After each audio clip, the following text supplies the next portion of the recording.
రవి ప్రకాష్ సిలికానాంధ్ర ఆసుపత్రి Kuchipudi super speciality వైద్య సేవలు పూర్తిగా ఉచితం. ఈరోజు అంబేద్కర్ గారి జయంతి అయితే నిన్న వైఎస్ జగన్మోహన్ రెడ్డి గారి మీద గురి చూసి నవరగాంతాన్ని కొట్టాలని ఒక ప్రయత్నం చేశారు. ఆ దేవుడు ఆశీస్సులు, ప్రజల ఆశీస్సులు నాకున్నాయి, ఎవరికి భయపడాల్సినటువంటి అవసరం లేదని చెప్పి జగన్మోహన్ రెడ్డి గారు పదే పదే చెప్తాడు. ఆ దేవుడు ఆశీస్సులు, ప్రజల ఆశీస్సులు ఉన్నాయి కాబట్టే ఆ రోజు ఎయిర్పోర్ట్లో పాదయాత్ర టైంలో ఆయన్ని మెడ మీద కత్తితో పొడవాలని చెప్పి ప్రయత్నం చేస్తే అది భుజానికి తగిలి ఆయనకి ఎటువంటి ప్రమాదం లేకుండా బయటపడ్డాడు. ఈరోజు ఒక రాయితో దాడి కాదు అది, దాన్ని చాలా పకడ్బందీగా ఒక వ్యూహం ప్రకారం గురి చూసి నవరగాంతాన్ని కొట్టాలని చెప్పి గుండుతో ప్రయత్నం చేశారు. అది ఒక అంగుళంన్నర పక్కకు జరిగి, ఆయన ఎందుకంటే కదులుతూ ఉంటాడు కాబట్టి వెహికల్ మీద పక్కకు జరిగి కన్ను మీద తగిలింది. ఈరోజు దాన్ని ఖండించాల్సినటువంటి పెద్దలు సంస్కారహీనంగా జగన్మోహన్ రెడ్డి గారు దాడి చేయించుకున్నారని చెప్పి చెప్పుకునేటువంటి పరిస్థితి. ఈరోజు జగన్మోహన్ రెడ్డి గారికి ఒక శత్రువు కాదు, జగన్మోహన్ రెడ్డి గారిని రాజకీయంగా ఎదుర్కోలేక, జగన్మోహన్ రెడ్డి గారిని రాజకీయంగా ఏమీ చేయలేక 10 సర్వేలు చేస్తే ఈ రాష్ట్రంలో కానీ ఈ దేశంలో కానీ ఉన్నటువంటి నీతి నిజాయితీతో ఉన్నటువంటి సంస్థలో 9 సంస్థలు జగన్మోహన్ రెడ్డి గారికి 125 పైన అసెంబ్లీలు, 20 పైన పార్లమెంట్లు వస్తాయని చెప్తుంటే రాజకీయంగా నిరుద్యోగులైనటువంటి కొంతమంది వెధవలు, రాజకీయంగా జగన్మోహన్ రెడ్డి గారిని తట్టుకోలేనన్నటువంటి కొంతమంది వెధవలు, అదేవిధంగా డాక్టర్ బిఆర్ అంబేద్కర్ గారి విగ్రహాన్ని 125 అడుగుల విగ్రహాన్ని విజయవాడ నడిబొడ్డులో పెట్టారన్నటువంటి కక్షతో కొన్ని వర్గాలు ఈరోజు జగన్మోహన్ రెడ్డి గారి మీద దాడి చేసాయని చెప్పి నేను భావిస్తున్నాను.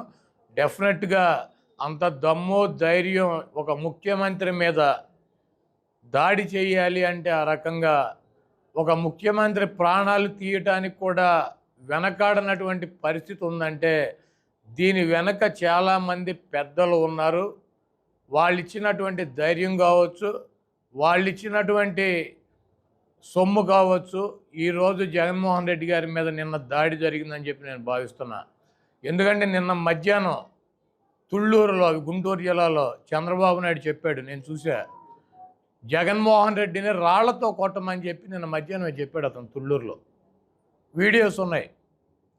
జగన్మోహన్ రెడ్డిని రాళ్లతో కొట్టండి, దుర్మార్గుడు, సైకో, అతని మీద రాళ్లతో దాడి చేయండి అని చెప్పి నిన్న మధ్యాహ్నమే మరి చంద్రబాబు చెప్తే ఈ పచ్చ కుక్కలో ఈ తెలుగు తమ్ముళ్ళు కులాన్మాదంతో ముదిరిపోయినటువంటి పిచ్చి పరాకాష్ఠకు ఎక్కినటువంటి కొంతమంది వ్యక్తులు చంద్రబాబు మాటలు విని జగన్మోహన్ రెడ్డి గారిని చంపడానికి అది ఒక రాయి ఇసిరితే వచ్చి అంత ఫోర్స్గా ఒకళ్ళకి తగిలి, పక్కన ఉన్నటువంటి ఎల్లంపల్లికి తగిలి, ఈయనకేమో నుదురు మీద చిట్లి, పక్కన ఉన్నటువంటి ఎల్లంపల్లికి కూడా అంత గాయం జరిగిందంటే అది ఎంత ఫోర్స్గా వచ్చింది.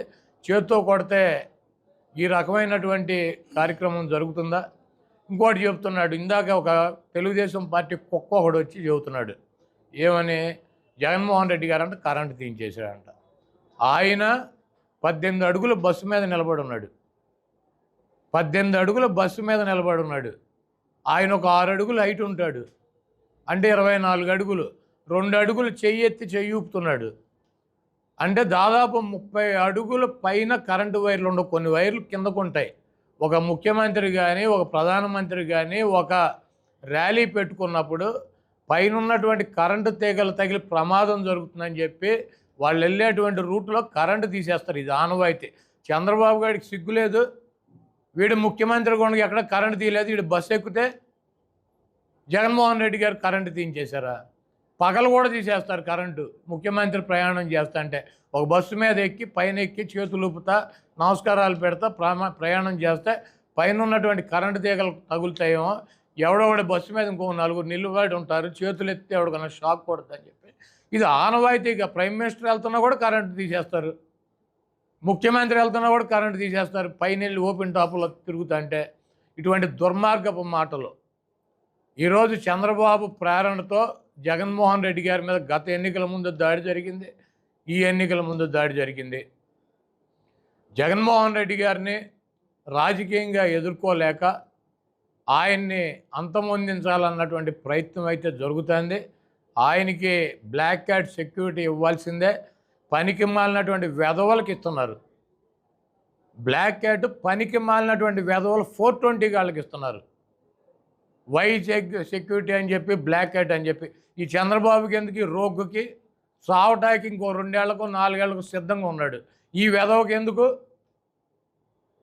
ఈరోజు పక్కా ప్లాన్తో జగన్మోహన్ రెడ్డి గారిని అంతమొందించడానికి ఈ కుట్ర జరిగింది.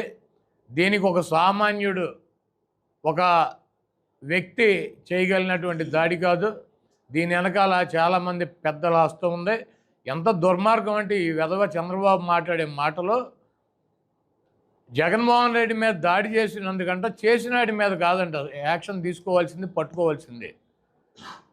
అధికారులంట కరెక్ట్గా కాపలా కాసే రాయేసేవాడిని పట్టుకోలేదంట. అందుకని ఎలక్షన్ కమిషన్ అంటే ఈయన కోరుతున్నాడంట అధికారుల మీద యాక్షన్ తీసుకోవాలంట. అధికారులను దీనికి బాధ్యత చేయాలని చెబుతున్నాడు. ఈ వెధవ మాటలు, ఈ 420 మాటలు, ఈ దొంగ మాటలు. ఎవడైనా దాడి చేసినాడి మీద యాక్షన్ తీసుకోవాలి, దాడి చేసుకున్నాడిని పట్టుకోవాలని చెబుతారు. అధికారులను అంటే యాక్షన్ తీసుకుని అధికారులను అంటే దీనికి బాధ్యులను చేసి వాళ్ళని శిక్షించాలని చెప్పి ఈ వెధవ ఎలక్షన్ కమిషన్ సలహా ఇస్తున్నాడు. ఎన్నికల్లో అలిపిరిలో ఉల్లిపాయ బాంబులు పెట్టి పేల్చుకున్న వెధవ ఇతను పెట్టుకుని ఒక చేతికి ఒక ఫస్ట్ టైం ఈ రైట్ హ్యాండ్కి కట్టేసుకున్నాడు, తర్వాత లెఫ్ట్ హ్యాండ్కి కట్టేసుకుని బస్సుల్లో పెట్టుకుని జనాన్ని తీసుకుని సందర్శించి ఎన్నికల ముందుకు వచ్చి 47 సీట్లకు వచ్చాడు. చంద్రబాబును చూసినాక ఇటువంటి దరిద్ర పరిపాలించినటువంటి వెధవకి 47 సీట్లు ఇచ్చారు. బాంబు పెట్టి 18 అడుగులు లేపి కింద పడేసినా కూడా, డ్రామాలు వేసినా కూడా. పరిపాలన బాగుంటే రాష్ట్ర ప్రజలు గెలిపిస్తారు. చంద్రబాబు లాంటి వెధవ పరిపాలించి రాళ్లతో కొట్టించుకుంటేనో బాంబులతో పేల్పించుకుంటేనో అధికారంలోకి వస్తారా? మరి 47 సీట్లు ఎందుకు వచ్చినాయి ఈ 420 గాడికి? ఈ చంద్రబాబును చూసి 47 సీట్లు వచ్చినాక ఇటు కారులో 18 అడుగులు ఎగిరి కింద పడినాక ఎవడన్నా రాళ్ళు పెట్టి, గులకరాళ్ళు పెట్టి, చాకులు పెట్టి పొడిపించుకుంటారా? ఇటువంటి చిల్లర నాటకాలు డ్రామా కంపెనీ తెలుగుదేశం పార్టీ. దానికి అధ్యక్షుడు చంద్రబాబు నాయుడు, ఈ డ్రామా కంపెనీకి. కాబట్టి ఇటువంటి దాడి చేసినటువంటి వ్యక్తుల మీద, వెనకున్నటువంటి 420 చంద్రబాబు లాంటి వెధవల మీద యాక్షన్ తీసుకోవాలి. అదేదో రాయి చేత్తో ఇసిరి కొట్టింది కాదు, డెఫినెట్గా చాలా బలంగా, చాలా స్పీడ్గా టార్గెట్ చేసి నవరకాంతాన్ని ఆయన చంపటానికి ప్రయత్నం జరిగింది. అది ఇక్కడ తగలకుండా ఇక్కడికి వచ్చి కనుక తగిలితే ఆ ఫోర్స్కి జగన్మోహన్ రెడ్డి గారు ఉండేవాడు కాదు. అది ఒక చేత్తో ఇసిరింది కాదు, దాన్ని గురి చూసి గన్నుతోనే కొట్టారు. దానికి ఎక్విప్మెంట్ తెప్పించారు.